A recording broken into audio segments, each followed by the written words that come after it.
Todos hemos experimentado el sufrimiento de utilizar aplicaciones con mal diseño, aplicaciones en las que nos perdemos, se dificultan las tareas más básicas y, por si fuera poco, a veces no sabemos si lo que hacemos está siquiera funcionando o no. Para que tú percibas que un diseño es agradable, tiene que tener un cierto equilibrio, ¿no? Un balance. Hoy vamos a hablar con Carmen, que cuenta con más de 10 años de experiencia en el diseño y desarrollo de productos digitales. Carmen nos va a contar cómo se trata el diseño en las empresas y las razones detrás de muchas de las decisiones que se toman. No queremos esperar, somos impacientes, pero por otro, si hay alguna acción que se realiza de forma muy rápida y tú consideras que es algo complejo, no nos lo creemos, desconfiamos. También nos va a explicar las dificultades de diseñar productos globales, teniendo en cuenta las diferencias en las culturas y los diferentes comportamientos de los usuarios alrededor del mundo. Todo esto y mucho más hoy en The Commit Show.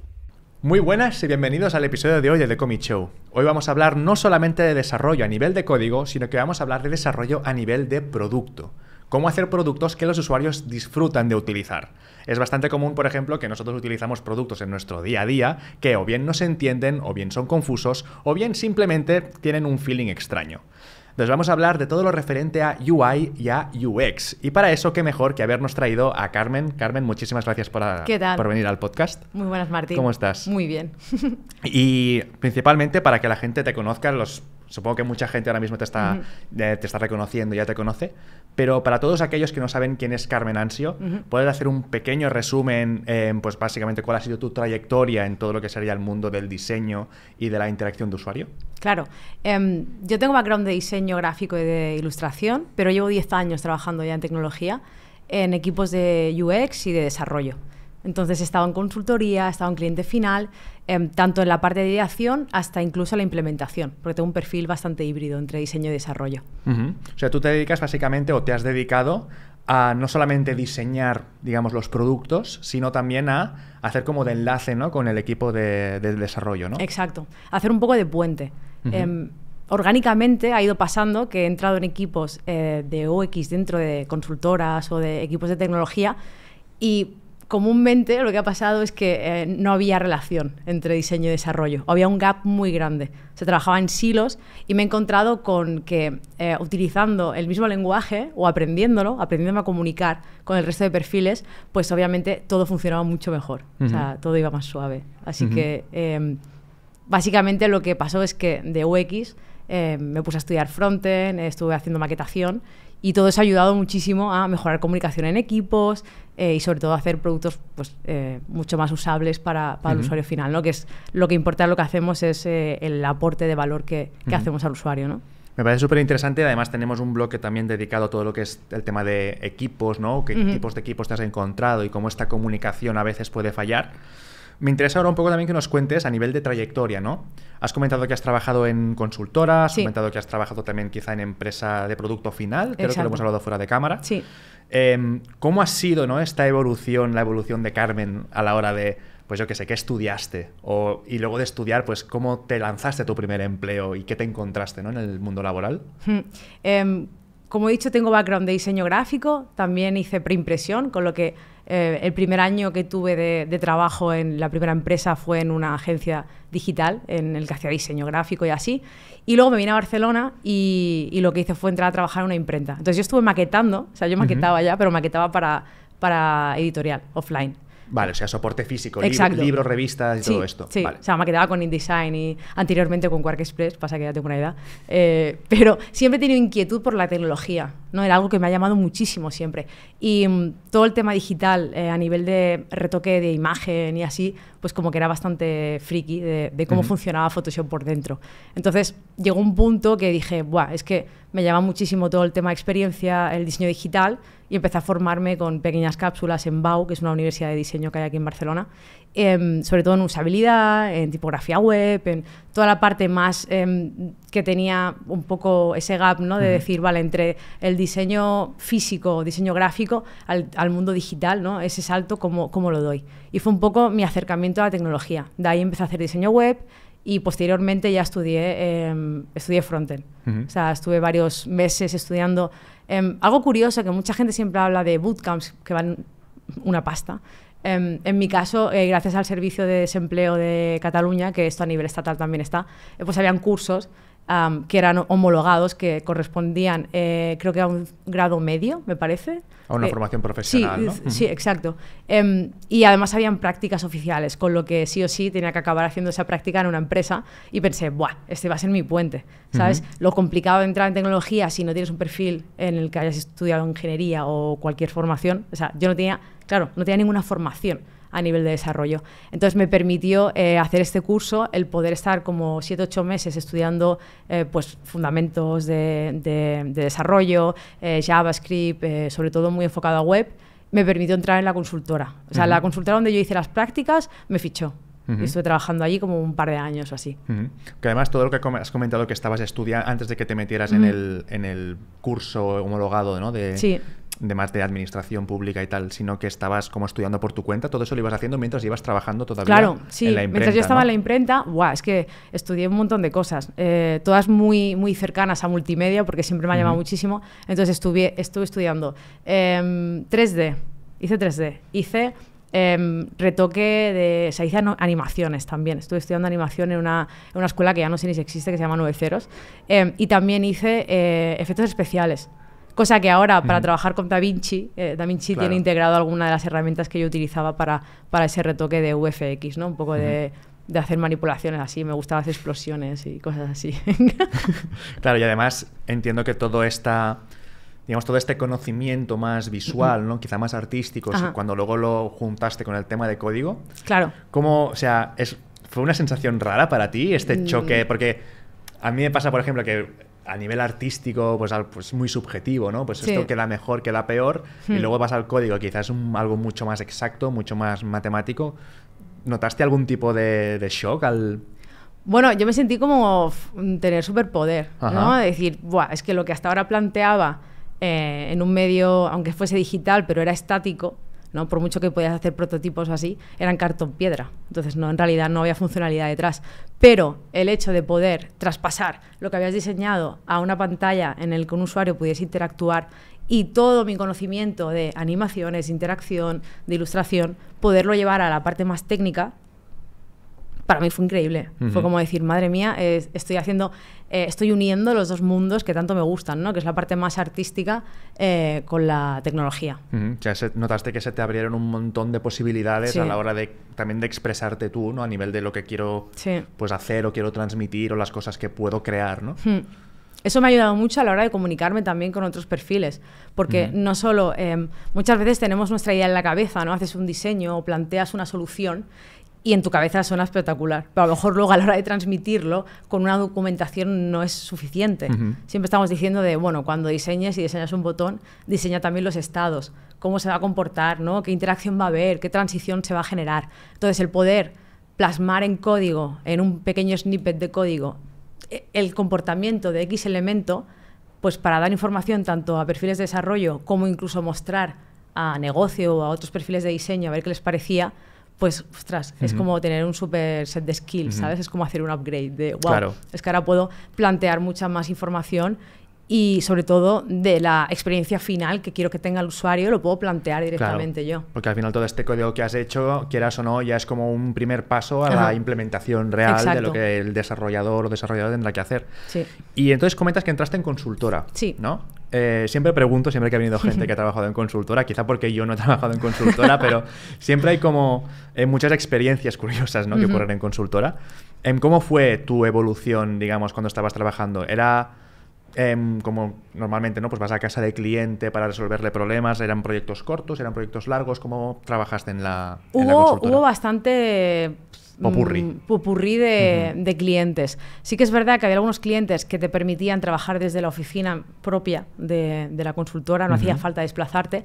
Luego habían otros clientes que necesitaban que fueses, no sé, un mes a hacer X proyecto y ya está. Y luego sí que estuve fija en un proyecto más grande, en una aseguradora, que estuve como un año. Así que fue el proyecto, digamos, más grande. Pero el poder estar en la consultora me permitió estar trabajando como 3 meses para Desigual, conocer a un equipo que luego en el futuro acabaría siendo mi equipo. Vale, o sea, tú estabas en la consultora y luego, por las razones que fueran, pues decidiste cambiar. Quizá cambiaste porque no notabas, pues, crecimiento suficiente o querías probar nuevas cosas. Porque ¿cuánto tiempo estuviste en la consultora? 2 años. 2 años. Sí, 2 años y algo, sí, más o menos. A ver, ¿qué pasa? Que tú tienes una realidad y que si no conoces otras cosas, o sea, otras formas de trabajar o cómo se trabaja en otro sitio, sí que es verdad que la consultora tiene cosas buenas y malas. Depende también, siempre se queja la gente, ¿no?, de que hay consultoras como más que son cárnicas. Es verdad, las hay. En este caso, a nivel de equipos, de gente, de compañeros de trabajo y compañeras, pues la verdad que fue increíble la experiencia de la consultora, pero sí que es verdad que los proyectos que salían no me... O sea, como que no me llenaban, ¿no? Sí que es verdad que o sea, pude hacer muchas cosas, sobre todo en la aseguradora. Hicimos un montón de proyectos y se abrieron muchísimos melones, cosa que me encantó porque, no sé, si habéis trabajado en banca y en seguros, sabréis que es bastante complejo poder cambiar algo, ¿sabes? Pensad que trabajan con COBOL, ¿vale? Entonces es bastante complicado. Te paga mucho COBOL, ¿eh? Mucho, claro. La gente se está haciendo mayor, iba a decir que se está muriendo, pero la gente se está haciendo mayor. Entonces, si queréis ganar pasta y tal, COBOL es una apuesta aseguradora. Vale, entonces, ¿qué hice? Conocí el equipo de Desigual cuando estuve trabajando ahí 3 meses. Fue un equipo que me acogió, me enseñó, aprendí muchísimo y todos los integrantes de ese equipo que trabajaban mano a mano con tecnología, con los perfiles de desarrollo, tenían un perfil al que yo aspiraba. Claro, yo en consultora me había encontrado siempre que me decían quien mucho abarca poco aprieta. Cuando yo ponía encima de la mesa el hecho de, vale, yo tengo background de diseño, estoy adquiriendo habilidades técnicas, estoy aprendiendo desarrollo, estoy viendo el potencial que hay de unir estos dos mundos, quiero seguir por aquí, ¿no? Cuando estáis en una empresa, si tenéis un plan de carrera, pues obviamente tú tienes unas inquietudes y unos intereses. Si ese plan de carrera no hace match con tus intereses o con tus inquietudes, o ves que ya no estás aprendiendo, o al menos hacia donde quieres aprender, pues yo soy de una forma que si no aprendo en un sitio o no me encaja, pues dices, me muevo. Si la situación me lo permite, ¿no? Porque siempre hay situaciones que no te lo permiten, pues es como me muevo. Y aún más teniendo la experiencia de haber estado en Desigual, que era un equipo con el que encajé muchísimo, teníamos las mismas inquietudes, eran los perfiles como el mío, o sea, éramos personas que teníamos skills tanto, pues eso, podíamos estar en una reunión tomando requerimientos con perfiles de negocio, podíamos plasmar luego eso en hacer un test de usuario, podíamos plantear también la UI de cómo se iba a ver, ¿no? a nivel más visual, e incluso podíamos maquetarlo, o sea, podíamos hacer todo... hacer, digamos, todo el experimento de inicio a fin para realmente validar, ¿no?, que eso era lo que el usuario necesita. Y además también algo muy bueno, que es que muchas veces cuesta muchísimo encontrar perfiles que le podemos llamar UI developer o maquetador, maquetadora. Cuesta encontrar gente que realmente conozca o sepa utilizar bien CSS. Cuesta. O sea, lo digo porque sí que conozco a un montón de profesionales que hay en España, hay muchos más fuera, tengo muchas más referencias de gente que es anglosajona, pero el tema es que en Desigual la gente que había tenía mucha experiencia y era muy buena, entonces pude aprender muchísimo. ¿Vale? Y por suerte, a nivel cultural la empresa valoraba muchísimo eso, valoraba tanto el que tuviéramos perfiles de diseño y también los perfiles más de tocando la parte técnica, ¿no? De desarrollo, de maquetación, el poder que nos pudieran tirar a cualquier proyecto que hubiese y si estaba en Angular, pues en Angular nos peleábamos y hacíamos las animaciones y hacíamos todo, el poder trabajar con un equipo de desarrolladores y desarrolladoras 100%, en plan de que están muy preocupados por la lógica de negocio y el poder trabajar directamente ahí, porque también he trabajado en equipos en los que tú maquetabas, hacías toda la parte de maquetación y no había ninguna integración. Y nosotros no. O sea, nosotros tirábamos mocks contra APIs, o sea, hacíamos un montón ¿no? Pasábamos la línea ya de maquetación a desarrollo. Así que esa línea es la que a mí me ha gustado tanto, ¿no? Estar ahí en medio. O sea, parece un entorno súper guay, ¿no? Por lo que comentas, que a ti te ayudó también a crecer, a hacer lo que realmente te gustaba. ¿Cuánto tiempo estuviste en Desigual entonces? 2 años y algo. ¿Y fue así durante los 2 años? Sí. Sí, es más, yo me fui con la espinita porque en realidad... Claro, pero te iba a preguntar, ¿por qué te fuiste, no? Si era un entorno tan positivo, no me hubiese ido, que te estaba ayudando a crecer, ¿qué fue lo que te hizo moverte, no? Después. He de decir que yo no me arrepiento nunca de lo que hago porque lo hago muy consciente, pero sí que es verdad que fue una decisión que estuve pasándolo mal luego, varios meses, lo pasé mal. Me fui de Desigual por un hecho y era que en el equipo en el que estaba, por la casuística que había, que estaba dentro de IT, Desigual en ese momento no apostaba por tener perfiles técnicos que estuvieran dentro de la empresa, es decir, que fuesen trabajadores de Desigual. Sí, siempre eran subcontratados. Exacto. ¿No? Entonces, en la tipología de contrato que yo tenía con Desigual, yo era freelance. Entonces yo hacía servicio a Desigual, pero no era parte de la empresa, yo quería ser parte. Yo quería salir en el organigrama. Porque quería ser parte del proyecto, porque yo hacíamos mucho push, nos preocupábamos un montón, nos dejábamos la piel en nuestras horas de trabajo, también te lo digo. Creo que ha sido de los únicos sitios donde yo cerraba el portátil, en la oficina me iba y no pensaba más en Desigual. Y eso es bastante complicado también hoy en día, así que chapó, la verdad. Creo que solo me quedé una vez a las 8 de la tarde, una única vez, porque había una entrega... 2 años y pico. Sí, una entrega que... O sea, iba súper mal de tiempo y recuerdo que me quedé hasta las 8 y no lo sabía, pero apagaban las luces del edificio. Las apagaban, hacían como parpadeo, en plan de si hay alguien, que se vaya. Sí, sí, sí. O sea, es algo que me sorprendió muchísimo. Entonces, en aquella época, además, la marca era súper transgresora. Yo pasaba desapercibida, ¿sabes? Con el resto de gente. Sí. Yo venía de trabajar en un sitio donde me decían tápate. Claro, que te iba a decir. Claro, y aquí era como... consultora, ¿tuviste algún tipo de problema? Sí, sí, sí. Sí, sí, siempre. Siempre, siempre, siempre. Claro, pensad que estamos hablando de hace 10 años, pero yo hace 10 años ya iba con el pelo rojo. Y ya tenías muchos tatuajes. Sí, imagino. No, la mayoría. Creo que el último que me hice uno estando allí, creo que fue este brazo. Pero sí, y el piercing es más, en aquella época el piercing era incluso más grande. O sea, me parecía un toro. Sí, entonces sí que tuve problemas. Primero en la misma empresa, la propia empresa, pues bueno, digamos que la cúpula no estaba muy de acuerdo con... La gente de pelo repeinado, ¿no? Sí, con mis pintas, digámoslo así. Luego en clientes, si eran clientes en los que estaba poco tiempo, pues bueno, como que... ¿no? Pasaba rápido, es como, bueno, no pasa nada. Pero ¿qué pasó? Que estuve en Catalán Occidente, estuve un año, me parece, y iba cada día.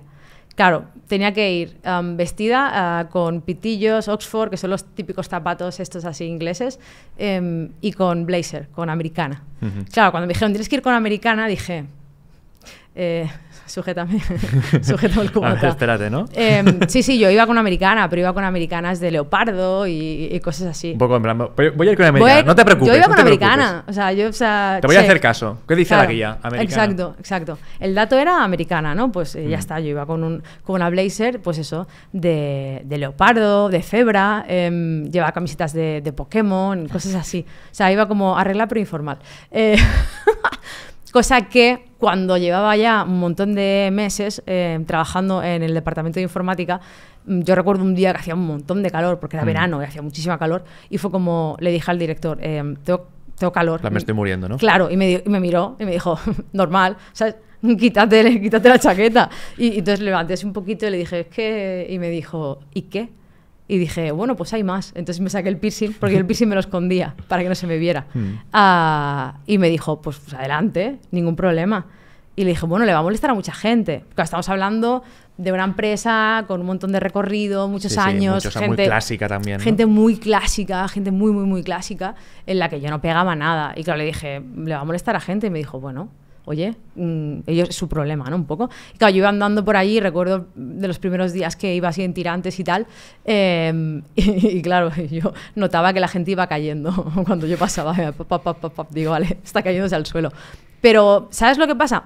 Que lo que no mola es que eso pasó cuando yo llevaba muchísimos meses trabajando ya allí y yo ya había demostrado mi valor como profesional. Claro. Entonces, yo llevaba llevabas como una coraza, ¿no? Donde no se te ve realmente cómo eres y lo que están valorando, por desgracia, solo valoran la parte profesional. Claro. Si tienes esa coraza de, ¿no? Que vas como... Claro, si yo me presento el primer día así, pues seguramente por sesgos, por cualquier movida, ¿no? Hubiese sido diferente, seguro.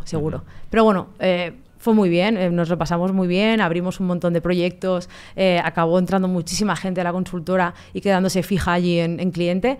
Y muy bien, y me fui, ellos pues muy tristes de que me marchase. Bueno, y te abrió las puertas también a estar al menos en Desigual durante 2 años, ¿no? Hacer lo que realmente te apetecía hacer y en un equipo pues que te daba el entorno que a ti te permitía también pues crecer, experimentar y probar cosas nuevas que luego pues también te han ayudado en la carrera profesional, imagino. Mucho. Pensad que, claro, yo cuando entré allí llevaban ya como 5, 6, 7 años picando piedra. O sea, habían varias personas en el departamento de tecnología que no paraban de picar piedra. Entonces, ¿no? Es un poco la cultura de la empresa en el nivel que esté de decir, vale, sí que apostamos por diseño, o creemos en el valor, o sabemos lo que va a aportar. Entonces, normalmente cuesta. No pasa en todos los sitios, ¿no? No todo el mundo tiene esa cultura ni está en ese punto, ¿no? Hay veces que hay que picar piedra y eso lo consigues, pero claro, se tiene que sumar la gente al carro y tienen que darte la oportunidad. Y en ese momento en Desigual, pues estaba como... Estaba el caldo de cultivo preparado, ¿no? Era para que empezara ahí a crecer cosas. Sí. Me ha parecido curioso que has comentado, ¿no?, que trabajabas como freelance en Desigual.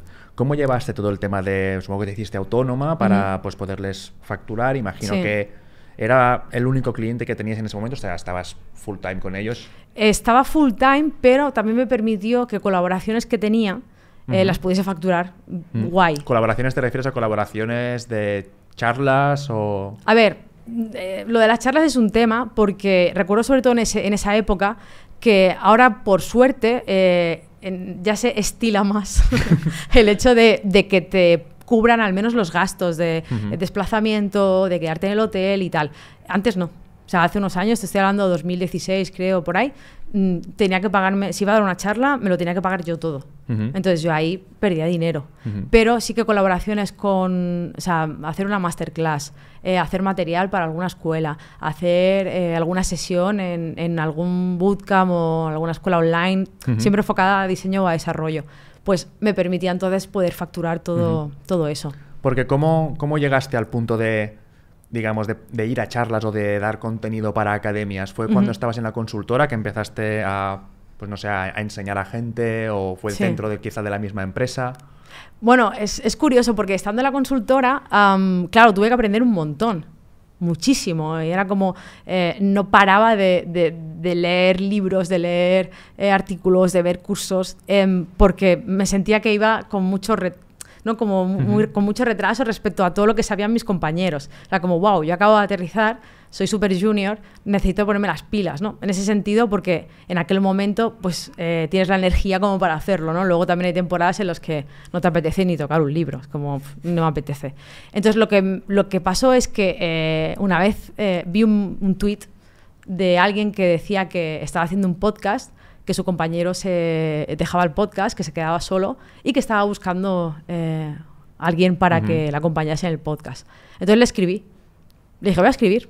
Entonces estuve haciendo, no sé si un año y pico o casi 2, estuve haciendo un podcast. Era de tecnología, o sea, era enfocado a sí, temas de diseño, se llamaba Wico Design y era pues de tecnología. Básicamente lo que hacíamos era entrevistar a perfiles pues muy top, o sea, muy tochos. O sea, recuerdo una vez que entrevistamos a una persona que estaba implementando grid layout en motores WebKit.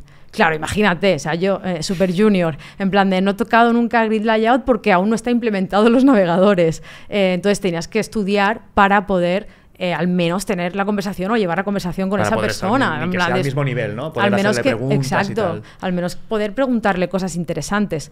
Y entonces me di cuenta que es algo como que todo el mundo sabe. Lo que pasa es que a veces las frases así, verdades absolutas, se te olvidan a veces. Y es como, wow, la manera en la que mejor aprendo es explicando las cosas que sé.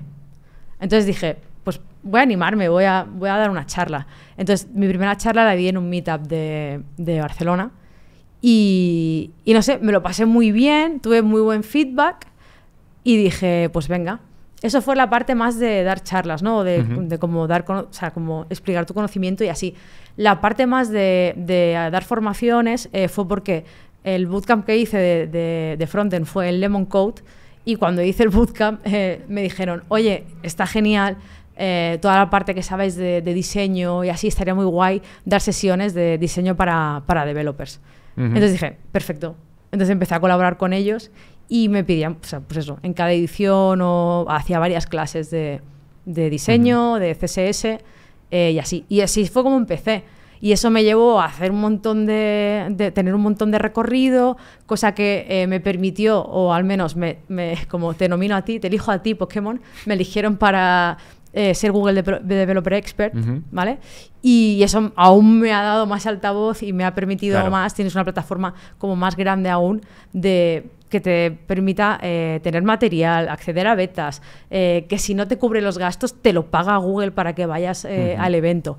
Entonces, bueno, todo lo que sea la ayuda para poder seguir creciendo, formándome y sobre todo también ayudando al resto, pues me parece súper interesante. A mí me motiva muchísimo. Muy guay. Y se nota, yo creo, cuando he estado hablando contigo también antes, cuando hemos comido, que realmente te gusta explicar y se nota que disfrutas explicando. Sí.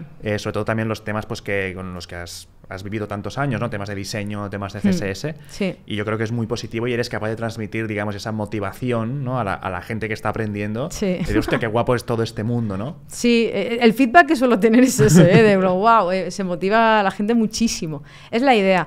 Piensa que ahora por suerte ha cambiado, pero en diseño siempre ha habido un poco de elitismo, ¿vale? Entonces ha sido como un mundo en el que parecía que tienes que ser un ser de luz para poder hacer... Pero elitismo en sentido de conocimiento o de actitud. Elitismo en el sentido de todo, de lo que valía hacer una formación, o sea, el precio de poder acceder a una formación de calidad en diseño era muy elevado. Elitismo en el hecho de que la gente que podía acceder, pues podía acceder a escuelas que eran muy top en Barcelona, cosa que el resto pues no podíamos porque no teníamos ni el dinero ni podíamos tener la formación para poder tener la nota para poder entrar. Claro, si estás compitiendo en desigualdad, si estás empezando en la casilla menos 20 en comparación de otra gente, pues entonces ¿qué pasaba? Que había un poco de eso, de elitismo, de clasismo, ¿sabes? Entonces también el poder romper eso, el poder decir no, esto no tienes que ser un ser de luz, o sea, cualquier persona tiene la capacidad de hacerlo, lo único que necesita es tiempo, formación y práctica. Ya está, es eso, para todo en la vida. Podrás tener como más predisposición a aprender X cosa más rápida. Por ejemplo, a mí se me da muy bien la batería, no toco la batería, yo toco la guitarra. Mi profe porque te gusta más. Claro, o lo que exacto. Sea, ¿no? Mi profe me decía, deja la guitarra, toca la batería, que se te da genial. Y es como, es que no quiero tocar la batería, quiero aprender a tocar la guitarra. ¿Qué pasa? Pues que me cuesta más, obviamente, tengo más predisposición a tocar la batería. Pero como es algo que hago por hobby, pues yo quiero estar con mi guitarra, ¿no? Pues es un poco eso. O si me veis dibujar, que muchas veces publico dibujos, ¿cómo dibujas? Tal, ojalá pudiera dibujar así. Es que llevo dibujando desde que era pequeña. Tú posiblemente, si te pones ahora a dibujar y no has dibujado nunca, pues claro que voy a dibujar mejor que tú. Obviamente. ¿Por qué? Porque llevo un recorrido que esas son horas invertidas que tú no has invertido. Claro, es que nadie nace sabiendo al final. No, para nada. Entonces, también mi inquietud o mi motivación principal era el decir, quiero explicar a la gente que también pueden hacerlo. Que no es, ¿sabes? No tienes que ser un genio para poder hacer lo que quieras, sino que necesitas tiempo, formación y ponerlo en práctica, sobre todo practicarlo, porque con la teoría no se aprende, o sea, entendedme. O sea, la teoría, obviamente, para entender los conceptos, claro, pero si luego no si no lo aplicas es imposible que lo controles, porque no vas a encontrarte con dificultades, con bloquearte con algo, tener que pelearte, eso no lo vas a hacer solo con la teoría. Entonces también mi inquietud fue esa, de decir, wow, si yo que tengo un perfil de diseño, si nunca he tocado desarrollo, si estoy viendo los beneficios de poder tener este set de skills que me permiten tanto diseñar como poder llevarlo a una maqueta funcional, que el resto de gente también sepa que puede hacerlo. Y es más, que eso beneficia a los equipos. Y ambos caminos, ¿no? Es decir, no solamente Totalmente. gente de diseño que va a desarrollo, sino gente de desarrollo que también pueda ganar esa sensibilidad de diseño, podríamos decir. Es que todo el mundo me lo pregunta eso. Gente que tiene inquietud me pregunta, ¿es más fácil ir de diseño a desarrollo o de desarrollo a diseño? Es igual, es lo mismo. Hay patrones de diseño en diseño y en software.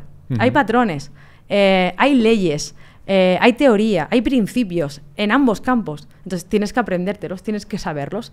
Lo que pasa que en el diseño, sobre todo en experiencia de usuario, hay mucho de cómo se comporta la persona. O sea, cómo nos comportamos a nivel mucha psicología, humano. ¿no? Muchísimo, sí. Pero psicología en plan, pues eso, más a nivel químico, físico, ¿sabes? De cómo nos comportamos y cómo se comporta nuestro cerebro.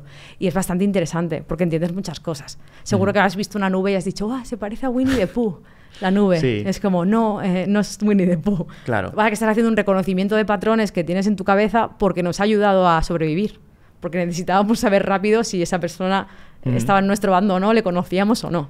Entonces, por eso ese esos patrones que tenemos, que estamos siempre buscando caras y cosas que enseguida seguro que habéis visto cualquier cara en cualquier mancha de la pared o del suelo o una nube. Entonces son por patrones que tenemos, que reconocemos muy rápidamente. Pues toda esa parte de psicología, de cómo se comporta la mente humana, pues ayuda muchísimo a luego hacer o aplicar esos principios o esas leyes de percepción también en las interfaces, que eso es lo que me parece súper guay.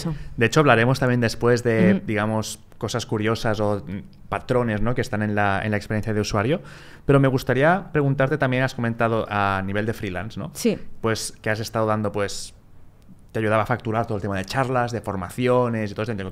Tus clientes eran, pues, academias, ¿no?, donde ibas a dar clase y tal, o eventos.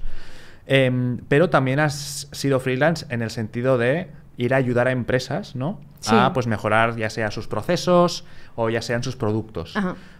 ¿Puedes darnos un poquito de visibilidad sobre, pues, qué es lo que te has encontrado cuando has ido a empresas, a sus casas, a decirles, oye, enseñadme lo que tenéis aquí, enseñadme el destrozo, por favor? Sí. Creo que desde enero, me parece que, enero, febrero, estoy full freelance, ¿vale? Entonces, hago proyectos tanto de consultoría o proyectos grandes. Ahora voy a trabajar con la administración pública en sistemas de diseño. También hago material, como decías, y sobre todo a nivel de ir a empresas, o bueno, básicamente lo hacemos todo online, porque son empresas que a lo mejor están en Madrid, en Valencia, en Bilbao y así, por tema de poder ajustar mejor los horarios, lo hacemos online. Pero sí que es verdad que es muy divertido. Es muy divertido, porque claro, ya tengo años, ¿no? Tengo algunos años ya de experiencia, y es divertido porque siempre hay las mismas casuísticas, independientemente de que la empresa tenga, o sea, que el equipo tenga 10 empleados o que sean 200, o que la empresa sea del sector energético o sea del sector del retail. Siempre hay las mismas casuísticas de pain points, ¿no?, o de problemas. O sea, te has encontrado patrones claros, siempre, ¿no? Sí. Independientemente de dónde estén. Sí, muchas veces es es que vamos a poner en medio la herramienta, ¿no? Vamos a un poco estandarizar procesos, y la forma más fácil en un equipo o en una empresa que se esté dedicando ahora mismo al desarrollo, al diseño y desarrollo de productos o servicios, todo lo que sea digital, lo más sencillo es implantar Figma ahora mismo. ¿Vale? Entonces me he encontrado con... Que Figma es para diseño, ¿no? Digamos, para diseño. Sí. O sea, es como donde dibujarías, entre comillas, la UI, la interfaz, ¿no? Es una herramienta que está muy enfocada, o su cometido es que sea colaborativa y que puedas diseñar, o sea, digamos que tiene el 360 desde que ideas algo, o sea, cuando hay alguna petición, que se tiene que llegar a bajar, se puede hacer todos los flujos de navegación, se puede hacer toda la parte de UI, se puede trabajar con sistemas de diseño, con componentes, y se acerca muchísimo a desarrollo en el paradigma. Es decir, tiene una comunidad detrás que podría ser como un GitHub, donde tú tienes tus templates, tu código, etc. O sea, es un poco mentalidad open source, y además puede hacer de punto de encuentro con todos los perfiles. Vale. Da igual, o sea, he dado formación a equipos de 5 personas o a 30 y pico personas que son de diferentes departamentos. O sea, puedes aplicar Figma en tu día a día independientemente de tu perfil. O sea, hay cabida para todo el mundo. Y lo que ayuda es a poner ese puente, ¿no?, ese punto de encuentro, y la utilizo como excusa para poder ver maneras de trabajar que pueden tener. Siempre desde el punto de vista de no voy a juzgar a nadie, no os estoy juzgando, únicamente necesito saber cómo trabajáis, qué flujos tenéis, porque siempre me encuentro con que el problema es la comunicación. No suele haber comunicación, o la comunicación se pierden cosas por el camino. Y muchas veces es un tema de empatía, ¿no?, de empatizar con la otra persona. Porque a veces es que diseño ha hecho no sé qué y tal. No, es que desarrollo no lo ha hecho lo que le ha dado la gana y no se parece nada a lo que he diseñado. Es como, ¿os habéis sentado a hablar? Es como, no. ¿Te has notado que siempre trabajan, o en la mayoría de ocasiones que hay problemas, trabajan por separado, ¿no? O sea, cada por uno silos. En su silo. Sí. Y exacto. quizá diseño va sacando pantallas, le llega a desarrollo, y desarrollo tiene que picarlas. Y luego, exacto. Claro, te has encontrado con que luego quizá desarrollo dice, joder, pues esto no me acaba de cuadrar, o tengo dudas, o lo que sea, y ahí empiezan los conflictos, ¿no? Hay también otras cosas que entran dentro de la ecuación, y es que orgánicamente la mayoría de perfiles que se están dedicando a diseño digital o sobre todo a experiencia de usuario, la mayoría, no me sé el porcentaje exacto, ¿vale? Pero orgánicamente hemos pasado de diseño gráfico a diseño digital o a UX. Vale. Entonces, la formación que han tenido estos perfiles no es del todo ajustada a las necesidades reales ahora en digital. Entonces, tú puedes saber cómo, si utilizas un papel satinado, cómo va a actuar la tinta, cómo se va a ver o qué quieres, cómo se comporta ese papel, pero es un formato físico que está acotado a un tamaño, exacto, ¿no? No está vivo. La web está viva. Y el tema es que no se sabe cómo se comporta el navegador. No saben cómo trabaja el navegador. Y eso es lo principal que tienen que entender. Al final es tu soporte, ¿no? Exacto. Hay una pregunta que siempre me hacen y es que, ¿diseño tiene que saber de desarrollo? Siempre. Y es como, ¿el panadero tiene que saber con qué harina trabaja? No es que tengas que ser experto de ir al campo, plantar, recoger, moler la harina. Pero sí saber cómo se comporta, ¿no? Exacto. Es lo mismo. ¿A que sabes que el soporte de harina 4 es 21 por 29,7? Lo sabes. Pues deberías saber el modelo de caja del navegador, cómo se comporta ese flujo normal del navegador, que hay cajas que son en bloque, que hay cajas que son en línea, y eso te va a permitir entender el auto-layout perfectamente de Figma. Porque ese es uno de los pain points que me encuentro a la hora de enseñar Figma a perfiles de diseño. Y es el hecho de que no tienen el mindset de el modelo de caja, de cómo se comporta una caja en un navegador. Son todo cajitas. Entonces, veníamos de trabajar con diseño de una manera muy estática y ahora tenemos la oportunidad de trabajar con cómo se comporta la web. Podemos hacer componentes que tengan paddings, que tengan márgenes internos, márgenes externos, que tengan coherencia y que nos permiten hacer componentes con variantes, que serían los props. Ahora en Figma también tenemos variables, tenemos expresiones regulares, hay un montón de complejidad que ahora se ha añadido que no te sirve de nada. Es como querer llevar un transformer cuando tú te necesitas ir en triciclo, de momento. ¿Que te va a llevar de un punto a otro? Sí, pero con la calma. Entonces, identifico sobre todo a nivel de diseño eso, que hace mucha falta el entender cómo es el diseño digital.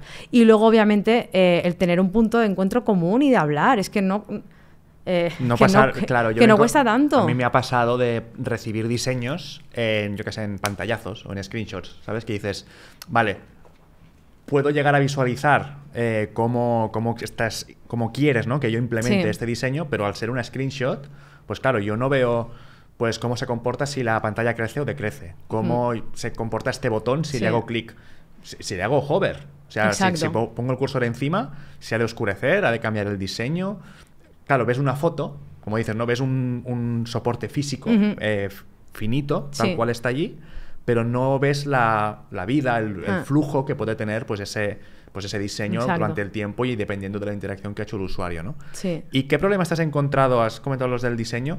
¿Te has encontrado así problemas similares también en la parte de desarrollo? Rollo, pues no sé, al que te hayan comentado, problemas que hayan visto es que quizá a veces me falta que me pasen algún tipo de estado de alguna cosa. Sí. No, lo del comportamiento es lo que más falta a la hora de diseñar. Lo que decías del hover es que nosotros lo tenemos muy interiorizado, pero hay perfiles que ni siquiera saben lo que es el hover. ¿Vale? Entonces, quiero decir que es ese nivel, ¿eh? Y empresas que están bastante digitalizadas ya, ¿vale? No estamos hablando de empresas que a lo mejor tienen un histórico menos digital, pero aún así pasa. Entonces, es dar esa formación, pero también hacerles entender a perfiles de desarrollo el por qué se toman según qué decisiones, que no son arbitrarias, que las decisiones que se toman en diseño tienen un porqué. Y es el porqué, primero es tener al usuario en el centro, tener a negocio también en el centro y con datos tomar esas decisiones. Claro. Lo que pasa que muchas veces ha pasado que, claro, a lo mejor tú desde desarrollo ves que diseño se tira 3 semanas haciendo algo, tú no ves nada, a ti te lo plantan luego en una user story, en tu ticket de Jira, y te dicen, pues lo tienes que tener ahí, en 3 días esto. Y dices, vale, ¿qué pasa? Que muchas veces el perfil de desarrollo tiene ese trozo del puzzle, pero lo que siempre intento es que todo el mundo entienda el beneficio de hacer eso. Te pongo un ejemplo.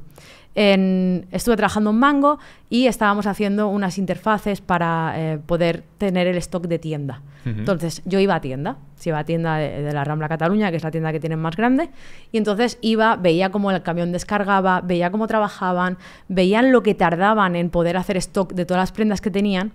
Y claro, cuando fuimos haciendo features y evolucionando ese producto, llegaba a esa tienda y el staff de tienda te abrazaba prácticamente. De qué guay, gracias, en vez de tardar 2 días, ahora en 4 horas, una única persona puede hacer todo mientras otra está en caja, así no vamos tan de culo. Y es como, esto lo tiene que ver todo el mundo. O sea, y era como, desarrollo, excursión a la tienda. Tenéis que ver lo que impacta vuestro trabajo. Tenéis que entender el 360 de todo, pero no por obligación, sino porque vais a entender más el por qué se está pidiendo eso. Muchas veces se tiene solo el trocito que tú desarrollas y no estás viendo el resto del 360. Y tampoco es que sea responsabilidad tuya, quiero decir, eso tendría que ser cosa del equipo, porque hay managers, hay product managers, hay product owners. Es un poco también ese papel de que se sepa el valor que se está aportando, el trabajo que haces. No que, wow, es que ahora voy a implementar algo que se va a poner en producción dentro de 6 meses. Te frustra. Claro, pues entender que hay unos timings, que hay... o que directamente no entiendes ni para qué es. Exacto. Que también me ha pasado 1000 veces de, no, es que tienes que picar esta función. Y tú, vale, ¿y para qué? Claro. ¿Qué impacto va a tener? ¿Es para ¿qué problema soluciono? Yo me he encontrado muchos equipos que no tienen ni idea de qué problema están solucionando, yo qué sé, durante una semana que están trabajando en algo y no saben ni para qué es. Por eso digo que es muy importante que todos los perfiles vean el valor de su trabajo en realmente en quién impacta, ¿no? Ya sean en usuarios o en clientes. En este caso, como era staff, pues era bastante más sencillo poder acceder, ¿no? a ver su, bueno, pues saber su feedback y tal.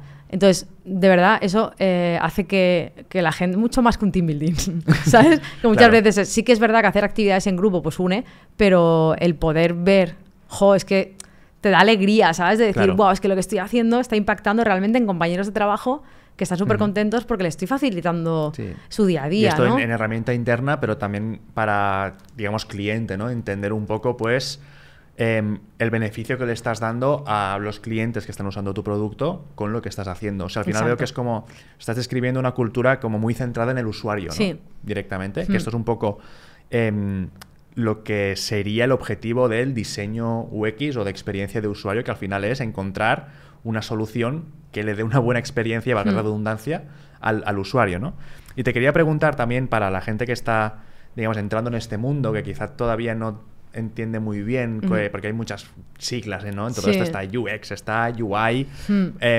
Hay ofertas de trabajo donde las juntan todas en una y ponen, buscamos un diseñador UX UI que además sea front-end developer, ¿no? Entonces quiero que por favor nos expliques para ti qué es la UX, la experiencia de usuario, y en qué se distingue de la UI o del diseño típico UI. Ok, voy a poner un poco de contexto de dónde viene, porque creo que se va a entender muy bien el objetivo, porque es el mismo objetivo desde que se empezó a acuñar ese término, que creo que fue como en 1900 con la revolución industrial, que la gente tenía que trabajar con máquinas.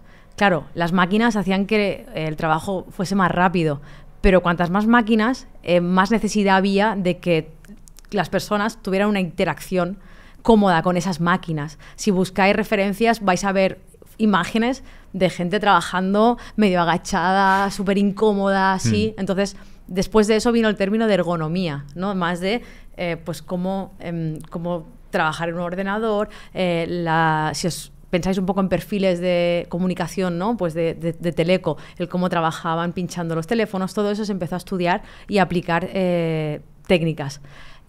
Luego vino Walt Disney y ya siempre está Walt Disney, sí, es impresionante. Y luego ya hizo el servicio, ¿no? O sea, como diseño como servicio ya para el usuario. Su primer parque, o sea, el primer parque que hizo se centró totalmente en darle servicio al usuario. Entonces fue un cambio de paradigma muy bestia. Y luego ya más cercano a lo que hacemos, la marca o sea, la máquina de imprimir Xerox, la empresa Xerox, ya fue quien integró UIs para poder hacer que se pudiera trabajar mejor con sus productos y con las imprentas y todo. Entonces, todo ha estado siempre centrado en el usuario. Luego ya una persona que es mega conocida, digo ya primera referencia, Don Norman, tiene un montón de libros, de artículos, incluso tiene una escuela de interacción. Trabajó para Apple. Bueno, Apple ya sabéis que puso el ratón, puso la tipografía. Sí, a nivel de diseño, ¿no? Fue Apple una pasada. siempre... O sea, claro, yo llevo trabajando siempre con Apple porque desde que todos los estudios artísticos pues siempre tenía un Apple, sobre todo para imprenta y así también. Entonces, la UX es la experiencia en sí. Vale, la experiencia que tú tienes, tanto entrando al Starbucks y decir, ¡guau, qué guay! Y por esto pago 5 pavos o 6. No por el café, ¿no? Pago por la experiencia, ¿no? Por lo que sientes, por las sensaciones, por las percepciones, porque los humanos vamos por percepción y cómo nos sentimos al utilizar algo. Entonces, bajándolo un poco más a lo que decía Don Norman, ya entraron términos como usabilidad, accesibilidad, del cómo traer todos los principios universales de diseño que son de fuera de pantalla, como pueden ser, creo que hay un término que es affordance, que es como tienes que saber que la puerta la puedes abrir porque tiene una maneta y tienes que saber cómo hacerlo. Todo eso llevarlo a la interfaz, de decir, vale, ¿qué experiencia está teniendo el usuario? Se le soluciona la vida, le hago que esta tarea sea menos compleja, si hay un error, le doy la información necesaria para que se recupere de ese error y al final eso va a hacer que tenga una percepción muy buena del servicio, del producto, de tu marca, etc. La UI sería una parte. Si ponemos un timeline todo la UX, ¿vale? Tendríamos toda la parte de research, que es donde se hace investigación. Se hace test de usuario. Se hacen mapas de flujo de navegación para que no sea una ratonera y que el usuario llegue a un punto que no pueda salir de ahí. Luego ya vendría con toda esa información, los datos, lo que se ha testeado, los wireframes, que son no esos sketches, esos esbozos a bajo nivel, ¿no? Más de prueba y de testeo, porque tú puedes hacer un prototipado con papel y lápiz y cajitas y venga, intenta salir, ¿sabes? Intenta hacer X acciones, como pues haría aquí, así y así. Todo eso luego se comunica a la parte de UI. Y si en la empresa o en el equipo donde estás hay perfiles especializados, no solo habrá un perfil de UX Research o de alguien que haga copies, o sea, las palabras que vas a poner, ¿no? Los textos, o otra persona que tenga un perfil de interacción, de vale, la parte UI sería más el visual, ¿no? Al final el visual, colores, tamaños de botón, todo eso que va muy de la mano de usabilidad. Si tienes perfil de diseño gráfico, vas a tener muy fácil esa parte porque va a ser muy sencillo entrar o hacer ese, ¿no? ese pivotaje de diseño gráfico a diseño de interfaz.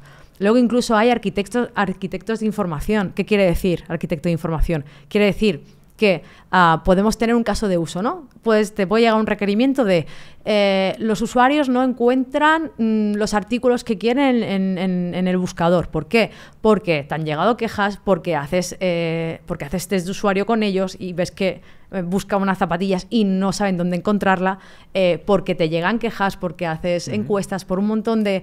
Puedes tener información más cualitativa o más cuantitativa, es decir, más de todo el número, ¿no? global de gente o más de los perfiles reales que más te interesan. Entonces, todo eso, por ejemplo, el de arquitectura de la información decidiría en qué categorías se va a meter la zapatilla.